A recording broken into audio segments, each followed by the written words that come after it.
বন্ধুরা, আবারও চলে এসেছি তোমাদের সামনে। কয়েকদিন আগেই আমি ফুড এসআইয়ের পরীক্ষা দিয়ে আসলাম এবং সেখান থেকে একটা বক্তব্য আমি তোমাদের সামনে তুলে ধরতে চাই যে কোন অঙ্কগুলো করলে, তো হয়তো তোমরা জেনেই আছো হয়তো যে কি ফুড এসআইয়ের যে ম্যাথটাই সর্বাধিক বেশি এসে থাকে এবং বাকিগুলো একটু কম করেই আসে। তো কোন কোন অঙ্কগুলো দেখলে তোমরা হয়তো সেই অঙ্কগুলো 25টা থেকে 30টা করে আসতে পারবে। তো চলো, বাংলায় প্রচলিত বহুত প্রচলিত একটি বই তোমাদের সামনে তুলে ধরছি।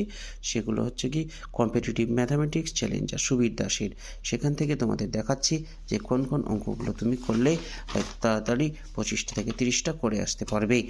প্রথমেই তুমি দেখতে হবে অনুপাত সমানুপাত, অংশীদারি কারবারটা না দেখলেও চলবে, সময় কার্য, নল ও চৌবাচ্চা, সময় এবং দূরত্ব, ট্রেন সংক্রান্ত, শতকরা, লাভ ক্ষতি, সরল সুদ, চক্রবৃদ্ধি সুদ মিশ্রণ। এই অঙ্কগুলো দেখলেই তুমি 25 থেকে 30টা করে আসতে পারবে। ধন্যবাদ।